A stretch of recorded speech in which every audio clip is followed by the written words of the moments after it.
മഹാജനങ്ങളെ,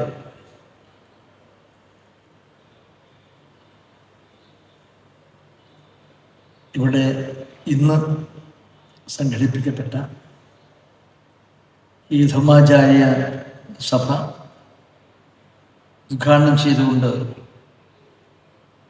വാനപ്രസ്ഥ ശാസ്ത്രകാശം പരമപൂജ്യ മുനി സത്യജിത് മഹാരാജ് പ്രഭാഷണം നടത്തി അദ്ദേഹം യാത്ര പോയിരിക്കുക. ഇവിടെ ശ്രീമദ് കൃഷ്ണാനന്ദ സ്വാമി സംസാരിച്ചു. സ്വാമി ജ്ഞാനോദയ ശ്രീ മാതാജി സംസാരിക്കാനുണ്ട്. ഉപസംഹാരം സ്വാഗതമാജൊക്കെ കെ ഗോപിനാഥ് നായർ ഉൾപ്പെടെ നമ്മുടെ ഈ സംഗമയിൽ പങ്കെടുക്കുന്ന ബഹുമാന്യരായ വ്യക്തിത്വങ്ങൾ, അമ്മമ്മ, സഹോദരി സഹോദരന്മാർ, എല്ലാവർക്കും എൻ്റെ സ്നേഹനിർഭരമായ വിനയഭരിതമായ പ്രാർത്ഥനാപൂർവമുള്ള അഭിവാദനങ്ങൾ നേരുക. ഇവിടെ 113ാമത് ഹിന്ദുമത പരിഷത്ത് അയൂർ ചെറുകോൽപ്പുഴ പരിപാടി നടത്തിയ ഭൂതകാല ചരിത്രത്തിൻ്റെ ഐതിഹ്യങ്ങളുടെ വർത്തമാനകാല സാഹചര്യങ്ങളുടെ നിരവധി ഹൃദയബന്ധങ്ങളും എല്ലാം ഉൾക്കൊണ്ടുകൊണ്ട് ഓർക്കാനും ആദരിക്കാനും ഓമനിക്കാനും കഴിയുന്ന അനുഭവങ്ങളുടെയും അനുഭൂതികളുടെയും ഒരു മഹാസംഗമ യാത്രയാണ് ഇവിടെ നടക്കുന്നത്. ചരിത്രത്തിൻ്റെ വിസ്മയഭൂമിയായി നിൽക്കുന്ന ഇവിടെ ചരിത്രത്തിലെ മഹാശക്തി ചൈതന്യമായി ഒഴുകിപ്പോകുന്ന പമ്പാ നദിയുടെ തീരഭൂമിയിലാണ് നമ്മൾ ഈ ദിവസങ്ങളിൽ ഇവിടെ സംഗമിക്കുന്നത്. അതുകൊണ്ട് തന്നെ ഈ ആസ്ഥാന ഭൂമി പമ്പാ നദിയുടെ അനുഗ്രഹാശകൾ കൊണ്ട് തഴുകിപ്പോകുന്ന ഒരു പുണ്യനദി, പുണ്യമനസ്സുകളുടെ സംഗമം, ഹൃദയപൂർവമായ പ്രാർത്ഥന, ഇതെല്ലാം കൂടി ചേർന്ന് മാനവ ജീവിതത്തിൻ്റെ ഉത്കൃഷ്ടമായ ഭാവഹവാദികളെ പ്രോജ്വലിപ്പിക്കാനും സംരക്ഷിക്കാനും കഴിയുന്ന അപൂർവമായ ഒരു സാന്നിധ്യ സംഗമം. എന്നെപ്പോലുള്ള എളിയ പൊതുപ്രവർത്തകന്മാർ ഇത്തരം പരിപാടികളിൽ വന്ന് അനുഗ്രഹം തേടി അത് സ്വീകരിച്ചു പോവുക എന്നുള്ളതാണ് ചെയ്യാൻ കിട്ടുന്ന കാര്യം. ഈ വേദിയിൽ ഇതുമായി ബന്ധപ്പെട്ട നിരവധി കാര്യങ്ങളെക്കുറിച്ച് ആധികാരികമായി സ്പന്ദിക്കാൻ കഴിയുന്ന വ്യക്തിത്വങ്ങൾ വന്നു പോയിട്ടുണ്ട്, ഇനി വരും. ആ ദിവസങ്ങൾ നടക്കുന്ന പ്രഭാഷണങ്ങളുടെ ചൈതന്യധന്യമായ ഭക്തിസ്പർശമാണ് നിങ്ങളുടെ മനസ്സിനെയും ചിന്തയെയും പുളകമണിയിക്കുന്നത്. തീർച്ചയായും 113ാമത് പരിഷത്തിനായി ധർമാചാര്യ സഭ ഇവിടെ സമ്മേളിക്കുമ്പോൾ വർത്തമാനകാലത്തെ നിരവധി കാര്യങ്ങൾ നമ്മുടെ മനസ്സിൽ വരും. ഭൂതകാല ചരിത്രത്തിൻ്റെ അവിസ്മരണീയമായ ഹൃദയധ്വനികൾ വീണ്ടും നാം കേൾക്കുകയും ചെയ്യും. ഇതെല്ലാം ഉൾക്കൊണ്ടുകൊണ്ടുള്ള നമ്മുടെ ഈ സംഗമേദിയാണ്. ഇതെല്ലാം നൂറ്റാണ്ടുകൾ പാരമ്പര്യവും ചരിത്രവും കിടക്കുന്ന ഒരുപാട് ഭാരതീയ ചരിത്രത്തിൻ്റെ സ്മരണകൾ പ്രതിധ്വനിക്കുന്ന കൂട്ടായ്മകളാണ്. ഇവിടെ ആ കൂട്ടായ്മയിലൂടെ ഉന്നീതമാക്കപ്പെടുന്ന സന്ദേശം ഭാരതീയ സംസ്കാരത്തിൻ്റെ സംസ്കൃതിയുടെ അലംഘനീയമായ അനുവചനീയമായ അനുഭൂതികളും അനുഭവങ്ങളുമൊക്കെയാണ് സമ്മേളിക്കുന്നത്. ലോകത്തിലെ ഏറ്റവും വലിയ മതേതര ജനാധിപത്യ പരമാധികാരിയുമായ ഈ രാജ്യത്തിൻ്റെ ഭാരതീയ സംസ്കാരം, ആ ഭാരതീയ സംസ്കാരം ലോകത്തിൻ്റെ ശ്രദ്ധയിൽ ജീവിക്കുന്നത് നമ്മുടെ ആ സംസ്കാരത്തിൻ്റെ ആ ദർശനങ്ങളുടെ തീർത്ഥയാത്ര പോലെ വിശുദ്ധമായ ലക്ഷ്യഭൂമിയിലേക്കുള്ളതിൻ്റെ യാത്ര കൂടിയാണ്. ഒരുപാട് കാര്യങ്ങൾ ആ സംസ്കാരത്തിൻ്റെ ചരിത്രക്കാർ ഞാൻ കടന്നു പോകുന്നില്ല. പ്രമുഖരായ വ്യക്തികളെ സംസാരിക്കാൻ ഞാൻ ഈ പരിപാടിയിൽ പങ്കെടുത്ത് തിരുവനന്തപുരത്തേക്ക് പോവുകയും വേണം. അതുകൊണ്ട് തന്നെ ഞാൻ ദീർഘമായി നിങ്ങളുടെ സമയം നഷ്ടപ്പെടുത്തുന്നില്ല. ഭാരതീയ സംസ്കാരത്തിനും ഭാരതീയ ദർശനത്തിനും ലോകത്തിൻ്റെ ശ്രദ്ധ സ്വീകരിക്കാൻ കഴിഞ്ഞിട്ടുണ്ട്. അത് ഭാരതീയ ദർശനത്തിൻ്റെ സവിശേഷതയാണ്. ഭാരതീയ സംസ്കാരത്തിൻ്റെ ദർശനം, ആ സാംസ്കാരിക സംസ്കൃതിയാണ് ഇതുപോലുള്ള ആരാധനക്രമങ്ങൾ, ഇതുപോലുള്ള ധർമാചാര്യ സഭകൾ, ക്ഷേത്രങ്ങൾ, ക്ഷേത്രവിശ്വാസങ്ങൾ, ആചാരങ്ങൾ, അനുഷ്ഠാനങ്ങൾ, ഇതെല്ലാം ഈ മഹാരാജ്യം ഒരുപാട് വൈവിധ്യം നിലനിൽക്കുന്നതായിട്ടുണ്ട്. ഇതെല്ലാം വ്യത്യസ്തതയുണ്ട്. സംസ്കാരം, ഭാഷ, രൂപം, ആചാര അനുഷ്ഠാനങ്ങൾ, ജീവിതചര്യകൾ, അതിനെല്ലാം അപ്പുറത്ത് കാലഭേദങ്ങളും വർണ്ണഭേദങ്ങളും ഇതെല്ലാം കൊണ്ട് നിറഞ്ഞു നിൽക്കുന്ന ഒരു ഭാരതം. ആ ഭാരതത്തെ ഏകമായി നിർത്തുന്ന നാനാത്വത്തിൽ ഏകത്വം എന്ന് പറയുന്ന ഭാരതീയ ദർശനം. ആ ദർശനമാണ് ഈ വൈവിധ്യങ്ങളുടെ സംഘാതങ്ങളെയും സംഘർഷങ്ങളെയും പരിഹരിതമാക്കിക്കൊണ്ട് നമ്മുടെ നാടിൽ ഒന്നിച്ചു നിർത്തുന്ന ഭാരതീയ സംസ്കാരത്തിൻ്റെ അനിർവചനീയമായ ആത്മീയ ശക്തി. അതാണ് അത് ഉൾക്കൊള്ളാൻ കഴിയുന്നൊരു മനസ്സുണ്ടാവുക എന്നുള്ളതാണ് വിശ്വാസിക്കാൻ കഴിയുന്നത്. ഏതിനെയും സ്വീകരിക്കാൻ കഴിയുന്ന പ്രതിശാലതയാണ്. ഭാരതീയ സംസ്കാരത്തിൻ്റെ സംസ്കൃതിയിൽ ഏതെങ്കിലും ഒന്ന് മാത്രമല്ല, ഏത് വിശ്വാസങ്ങളായിരുന്നാലും ശരി, ആ വിശ്വാസങ്ങളെ സമാദരിക്കുന്ന, ആ വിശ്വാസങ്ങൾ ഉൾക്കൊള്ളാൻ കഴിയുന്ന ഒരു പ്രതിശാലതയാണ് നമ്മുടെ സംസ്കാരത്തിൻ്റെ സംസ്കൃതി എന്ന് പറയുന്നത്.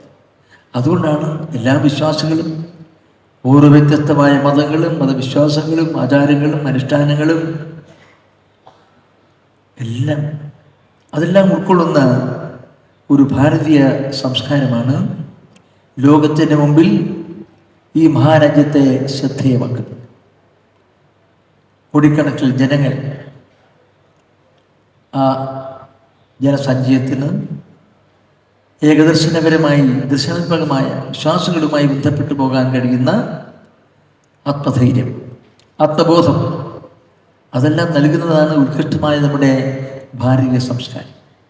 ആ ഭാരതീയ സംസ്കാരത്തിൻ്റെ ദർശന സൗഭാഗ്യമാണ് ഇതുപോലുള്ള പരിപാടികൾ, ഇവയിൽ നടക്കുന്ന പ്രഭാഷണങ്ങൾ, ഇവയിൽ നടക്കുന്ന മറ്റ് പരിപാടികൾ ഉൾപ്പെടെയുള്ള നൃത്യ പരിപാടികളൊക്കെ നമ്മുടെ ജീവിത സംസ്കാരത്തിൻ്റെ ഭാഗമായി നമുക്ക് അവതരിപ്പിക്കാൻ കഴിയുമ്പോൾ അനുഷ്ഠാനബോധത്തിൻ്റെ, വ്രതശുദ്ധിയുടെ, വ്രതാനുഷ്ഠാനങ്ങളുടെ എല്ലാറ്റിൻ്റെയും അകമ്പടി ഉണ്ടായിരിക്കണം. അതാണ് നമ്മുടെ ഇത്തരത്തിലുള്ള ആത്മീയ മൂല്യങ്ങൾ പ്രകാശനം ചെയ്യുന്ന ഇതുപോലുള്ള സംവിധാനങ്ങൾ കാണാൻ കഴിയുന്നത്. ഈ ദിവസങ്ങളിൽ നടക്കുന്ന പ്രഭാഷണങ്ങൾ, ആചാരബന്ധിതമായ അനുഷ്ഠാനങ്ങൾ, ആയിരങ്ങൾ പതിനായിരക്കണക്കിൽ ഇവിടെ ഒഴുകിയെത്തി ഭക്ത്യാദരപൂർവ്വം പരിപാടിയിൽ പങ്കെടുത്ത് തിരിച്ചു പോകുന്നു. അങ്ങനെ ഒരുപാട് കാര്യങ്ങൾ. ഇത് കഴിഞ്ഞ് ഏതാനും ദിവസങ്ങൾ കഴിഞ്ഞാൽ മറ്റൊരു സമൂഹത്തിൻ്റെ അനുഷ്ഠാന ചടങ്ങുകൾ മറ്റൊരു ഭാഗത്ത് നടക്കുകയാണ്. അതെല്ലാം ഉൾക്കൊള്ളാനും സ്വീകരിക്കാൻ കഴിയുന്നതാണ് നമ്മുടെ ഭാരതീയ സംസ്കാരം എന്ന് പറയുന്നത്. അതുപോലുള്ള നിരവധി ആചാരാനുഷ്ഠാനങ്ങൾ, ജീവിത ശൈലികളും ദർശനങ്ങളും കൊണ്ട് പ്രബുദ്ധമാണ്, പ്രമുഖമാണ്, പ്രസിദ്ധമാണ് നമ്മുടെ ഭാരതീയ സംസ്കാരം. ആ ഭാരതീയ സംസ്കാരത്തിൻ്റെ പ്രതിശാലതയാണ് ഇന്ന് കാണുന്ന ഈ കൂട്ടായ്മ. കുറെ കഴിഞ്ഞാൽ മറ്റൊരിടത്ത് കാണുന്ന ക്രൈസ്തവ സംഘടനകൾ, സമൂഹത്തിൻ്റെ ആചാര പരിപാടികൾ, ഇതെല്ലാമാണ് ഭാരതീയ സംസ്കാരത്തിൻ്റെ ആത്മീയ ബോധത്തിൻ്റെയും ആത്മീയ പ്രകാശത്തിൻ്റെയും ആത്മീയ ചൈതന്യത്തിൻ്റെയും ഭാഗമാണ്. ആദരങ്ങളുടെ, സ്നേഹാദരങ്ങളുടെ, സമർപ്പണ ബോധത്തിൻ്റെ, വ്രതാനുഷ്ഠാനത്തിൻ്റെ, ആത്മീയ ചൈതന്യത്തിൻ്റെ, ഇതിൻ്റെയൊക്കെ തന്നെ സ്പർശങ്ങൾ സ്വീകരിച്ചുകൊണ്ട് മാനവ സംസ്കാരത്തിൻ്റെ ഭാഗമായി മാനവീയത വിളംബരം ചെയ്തുകൊണ്ട് ജീവിതം ധന്യമാക്കുന്ന ഇതുപോലുള്ള സംഗമീയതകൾ കൂട്ടായി. അത് ചരിത്രത്തിൻ്റെ പശ്ചാത്തലത്തിൽ ജീവിക്കുന്ന ഒരുപാട് ചരിത്ര സംഭവങ്ങളുടെ ആത്മദർശനം, അത് ഉൾക്കൊള്ളാൻ കഴിയുന്ന ഒരു ആത്മബോധം നഷ്ടപ്പെടാതെ സൂക്ഷിക്കുക. തീർച്ചയായും ഈ ധർമാചാര്യ സഭയുടെ വിവിധ പരിപാടികളിൽ പങ്കെടുക്കുമ്പോൾ ഇവിടെ എത്തിച്ചേരുന്നവരുടെ മനസ്സിൽ സൃഷ്ടിക്കപ്പെടുന്ന ബോധവൽക്കരണം ഇതെല്ലാം ഉൾക്കൊള്ളുന്നതാണ്. അതുകൊണ്ട് ഏത് സാങ്കേതിക ഭൗതിക നേട്ടങ്ങളുണ്ടായിരുന്നാലും അതിനെയൊന്നും ആ നേട്ടങ്ങൾക്കൊന്നും ആത്മീയ ദർശനങ്ങളെയും ആത്മീയ മൂല്യങ്ങളെയും ഭക്ത്യാദരപൂർവ്വം സ്വീകരിക്കപ്പെടുന്ന അനുഷ്ഠാന കർമ്മത്തെയും വ്രതാനുഷ്ഠാന കർമ്മങ്ങളെയും തള്ളി മാറ്റാനോ അതിജീവിക്കാനോ കഴിയില്ല. നമ്മുടെ സംസ്കാരത്തെ സംസ്കൃതിയുടെ ഭാഗമായി സ്വീകരിക്കുന്ന വ്രതശുദ്ധിയും അനുഷ്ഠാനവും ആചാരങ്ങളുമെല്ലാം നൂറ്റാണ്ടുകൾ അതിജീവിച്ചുകൊണ്ട് അതിജീവനത്തിൻ്റെ കരുത്തും ശക്തിയും സ്വീകരിച്ചുകൊണ്ട് മുന്നോട്ട് പോകും. അവിടെ സാങ്കേതിക ഭൗതിക ശാസ്ത്രീയ നേട്ടങ്ങൾക്ക് യാതൊരു സ്ഥാനമില്ല. അത് ആ രംഗത്ത് പ്രവർത്തിക്കുന്നു. ഏത് മഹാരാജ്യത്തിനും ഭംഗവും ഉണ്ടാവുകയില്ല. അത് ആ വിശ്വാസ പരമ്പരയിൽ ശാസ്ത്രീയമായി ജീവിതത്തിൻ്റെ ഓരോ പദവിന്യാസങ്ങളും സ്വീകരിക്കപ്പെടേണ്ട അനുഷ്ഠാന ചൈതന്യമാണ്. ആ ചൈതന്യത്തെ മാറ്റി നിർത്താൻ മറ്റൊരു ശക്തിയും സാധ്യമല്ല, ആവശ്യകതയില്ല. അതുകൊണ്ട് ശാസ്ത്രീയ സാങ്കേതിക സൗകര്യങ്ങൾ, ശാസ്ത്രബോധം അത് ഉൾക്കൊണ്ടുകൊണ്ട് മാനവരാശിയുടെ സാമ്പത്തിക സാമൂഹ്യ പുരോഗതിക്ക് വേണ്ട ശ്രമങ്ങളിൽ ആ ഘടകങ്ങൾ അതിൻ്റേതായ മാർഗത്തിലൂടെ സഞ്ചരിക്കുമ്പോൾ ഭാരതീയ സംസ്കാരത്തിൻ്റെ സംസ്കൃതിയുടെ ഹൃദയധ്വനികളായി മാറിയിട്ടുള്ള ആചാരങ്ങൾ, അനുഷ്ഠാനങ്ങൾ, ഇതുപോലുള്ള കേന്ദ്രങ്ങൾ, അനുഷ്ഠാന കേന്ദ്രങ്ങൾ, ദേവാലയങ്ങൾ എല്ലാം ഉൾക്കൊള്ളുന്ന ഒരു സംസ്കൃതിയുടെ ഭാഗമുണ്ട്.